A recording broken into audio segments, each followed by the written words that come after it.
अस्सलाम वालेकुम, मैं हूं आपका होस्ट मोहम्मद नवीन मुजाहिद और आज हमारे पास मौजूद हैं पॉडकास्ट के अंदर फ़हीम हसन, जो कि हमारे जूनियर हैं और मेडिकल के स्टूडेंट हैं। आइए इनसे बातचीत करते हैं। अस्सलाम वालेकुम। वालेकुम अस्सलाम। फ़हीम, कैसे हैं आप? अल्लाह का शुक्र है, ठीक ठाक हैं? ज़बरदस्त। अच्छा फ़हीम, जब आप फर्स्ट ईयर में आए थे तो आप बड़े दुबले पतले थे। सेकेंड ईयर में आप मोटे ताज़े हो गए हो। अभी माशाल्लाह से आपकी सेहत बेहतर नज़र आ रही है। इसकी क्या वजूहात है? सबसे पहले तो बहुत शुक्रिया आपका, आपने आज मुझे बुलाया।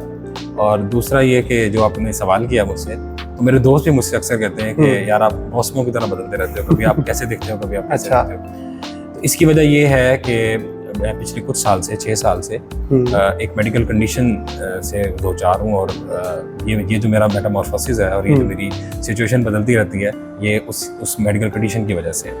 अच्छा फ़हीम, आप अपनी मेडिकल कंडीशन के बारे में कुछ बताएं। असल में ये मुझे 6 साल से ये मसला है। और ये बात तब की जब मैं एफएससी में था।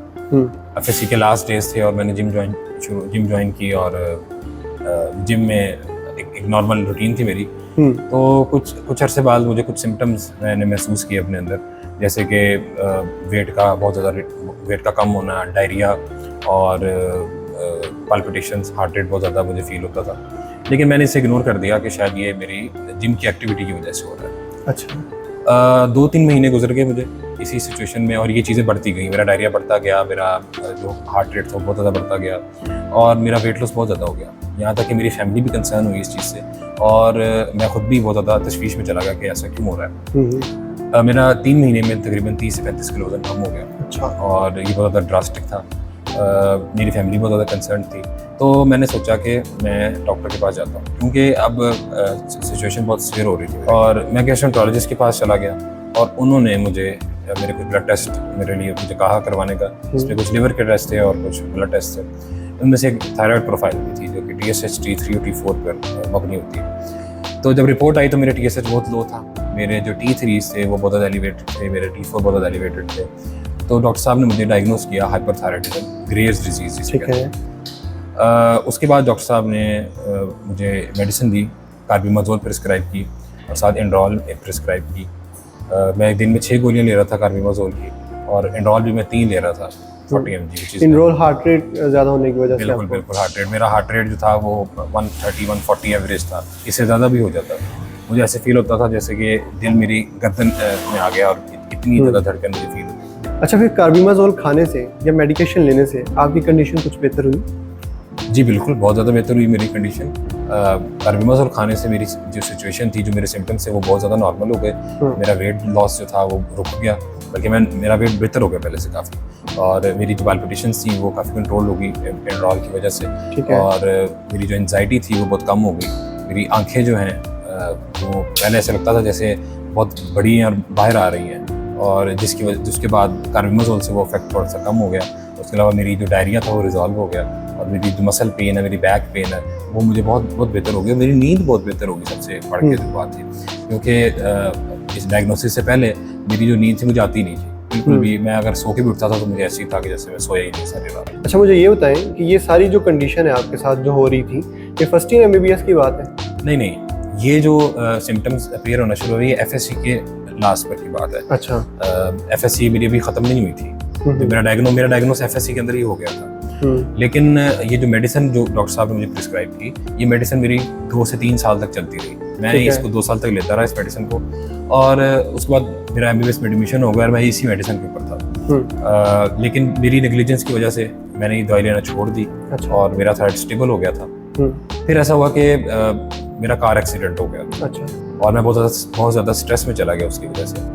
तो कुछ दिन के बाद, उस एक्सीडेंट के कुछ दिन के बाद ऐसा हुआ कि मेरा सांस ख़राब हो गया। और बहुत ज़्यादा शदीद खांसी थी, छाती जो थी वो बिल्कुल ब्लॉक हो चुकी थी और बुखार बहुत तेज़ था, 105-104 बुखार था और किसी तरह से भी कम नहीं हो रहा था। इसके अलावा जो है मेरी नींद ख़राब हो गई थी बिल्कुल। और आप कह सकते हैं कि मेरी आंखें जो थी वो बहुत ज़्यादा अफेक्ट हो रही थी। इससे मेरा आंखों के आगे बिल्कुल अंधेरा आ जाता था, मैं चक्कर खा के ज़मीन पे गिर पड़ता था। वो सिचुएशन ऐसी थी कि मैं बिल्कुल चल फिर नहीं सकता था, बहुत मुश्किल से किसी का सहारा लेकर। और इतनी मसल पेन थी मुझे कि बाज़ दफ़ा उस मसल पेन की वजह से नींद आ जाती थी और वैसे मेरी नींद बिल्कुल ख़त्म हो चुकी थी। फ़हीम, ये तो थायरोटॉक्सिक मायोपैथी के सिम्टम्स आप बता रहे हैं? जी बिल्कुल, थायरोटॉक्सिक मायोपैथी ही थी ये। और मैंने जैसे मैंने आपको बताया, मैं बिल्कुल चल फिर नहीं सकता था।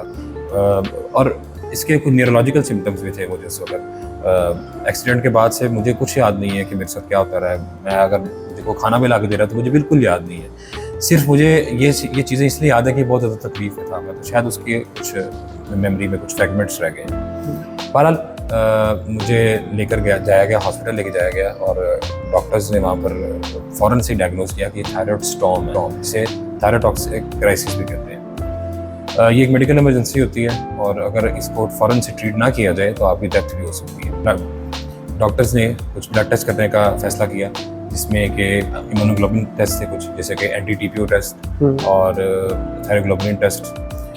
ये दोनों ही एलिवेटेड थे मेरे, और जबकि अमूमन ऐसा नहीं होता। इनमें से एक एलिवेटेड होता है और एक लो होता है। दोनों एलिवेटेड थे। इसका मतलब ये था कि मेरी बॉडी में ग्रेव्स डिजीज़ भी है और हाशिमोटोस थायराइडाइटिस भी है। दोनों मिक्स थे। यानी मेरी ग्लैंड का एक पार्ट ग्रेव्स डिजीज़ है और एक पार्ट जो है वो हाशिमोटोस के अंदर है। ठीक है। तो ये एक बड़ा यूनिक केस था डॉक्टर्स के लिए भी। उन्होंने फ़ौरन से, क्योंकि आप यूनिक केसेस की प्रॉब्लम ये होती है कि उनको फ़ौरन ट्रीट करना पड़ता है, कुछ भी कॉन्सिक्वेंसेज हो सकते हैं उसके। तो फ़ौरन से उन्होंने मुझे कार्बिमाज़ोल दोबारा कंटिन्यू की। मेरी इस बार थोड़ी डोज ज़्यादा थी, एंड्रॉल साथ में। और एक और चीज़ जो उन्होंने मुझे एडवाइस की, जो कि इसका ट्रीटमेंट था, वो था रेडियो एक्टिव आयोडीन थेरेपी, जिसमें मुझे रेडियो एक्टिव आयोडीन दी जानी थी, और फिर मेरा जो ग्लैंड है बिल्कुल डीएक्टिवेट हो जाती। तो कुछ महीने के बाद मैंने रेडियो एक्टिव आयोडीन थेरेपी ली, और मैं कुछ 2 से 3 हफ्ते के लिए क्वारंटीन में भी चला गया। ठीक है। और चूँकि रेडियो एक्टिविटी से बचने के लिए। थेरेपी कितनी देर चली आपकी? ये थेरेपी तो सिर्फ चंद मिनटों की थी। ठीक है। लेकिन इसकी जो एहतियात थी, इसका जो प्रोटोकॉल था, वो 1 महीना पहले से शुरू हो चुका था। ठीक है। और फिर इसके 2-3 हफ्ते बाद तक भी मुझे क्वारंटीन में रहना पड़ा, बिल्कुल सबसे दूर। रेडियो एक्टिव आयोडीन थेरेपी के बाद कुछ अर्सा तक तो हाइपरथायराइडिज्म के सिम्टम बाकी रहे, क्योंकि ज़ाहिर है जो हार्मोन पहले से पैदा हो चुका है वो खत्म नहीं हुआ। लेकिन 5 महीने के बाद मुझे जो सिम्टम्स हैं वो रिवर्स होना शुरू हो गए। अच्छा। यानी पहले जो मैंने सिम्टम्स आपको बताए हैं वो बिल्कुल उससे ऑपोजिट है। जैसे constipation, muscle pain, brain fog, sluggishness, ये सब कुछ साथ साथ मुझे बहुत ज़्यादा एक चीज़ थी, मेरा वेट गेन हो गया बहुत ज़्यादा। जैसा मेरा वेट गेन पहले लूज़ हुआ था, अब इससे ज़्यादा बढ़ गया। 30-40 किलो वेट मेरी बॉडी में ऐड हुआ, जिसके जैसा आप पहले कह रहे थे कि आपका सेकेंड ईयर में वेट जो था वो ज़्यादा हो गया, तो वो इसकी रीज़न ये थी। अच्छा। और वेट गेन होने की बड़ी रीज़न थी एडिमा। मेरे लिम्स जो थे वो सूज गए थे, बिल्कुल पानी भर गया था उनके अंदर। मेरा फेस जो था वो बहुत ज़्यादा पफी हो गया था, और ख़ास तौर पे मेरी आंखें से जैसे किसी ने अंदर धंस दी हैं, बिल्कुल इस तरह से, क्योंकि चारों तरफ से वो आंखें जो थी वो सूज गई थी। ठीक है। तो इसकी वजह से मेरा जो चेहरा है वो काफ़ी स्वेल हो गया था। ये एक सिम्टम था। और जब मैंने डॉक्टर के पास गया मैं इसके बाद, तो उन्होंने मुझे थायरॉक्सिन शुरू करवाई। लीवोथायरॉक्सिन मेडिसिन का नाम है, और ये मेडिसिन मैंने 2 हफ्ते खाई है, तो उसके बाद से मेरे सिम्टम्स इम्प्रूव होना शुरू हो गए। और डॉक्टर्स ने भी मुझे बताया था, और ये अब मेडिसिन लाइफ लॉन्ग है, सारी ज़िंदगी मुझे खानी पड़ेगी। और अब भी मैं रोज़ाना सुबह ये खाली पेट लेता हूँ, और इस मेडिसिन के बाद मुझे कम से कम 1 घंटा भूखा रहना पड़ता है। अच्छा फ़हीम, मुझे ये बताएं कि ये सारी कंडीशन की आपकी लाइफ के ऊपर, आपकी स्टडी के ऊपर क्या इफेक्ट आए?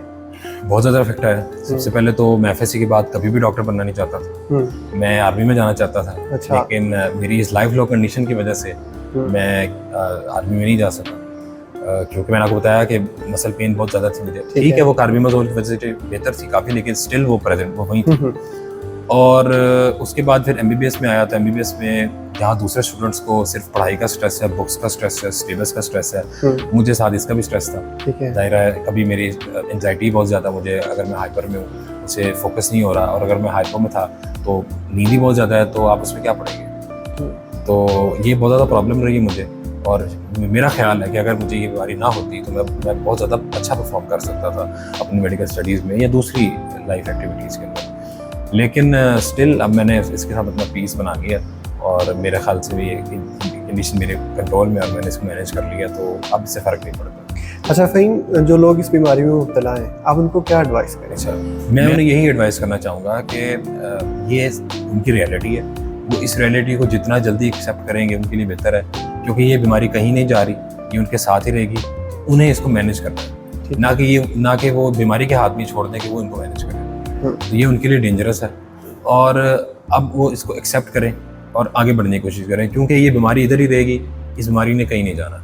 लेकिन आपको बहुत आगे बढ़ना है, आपको बहुत सी अचीवमेंट्स हासिल करनी है।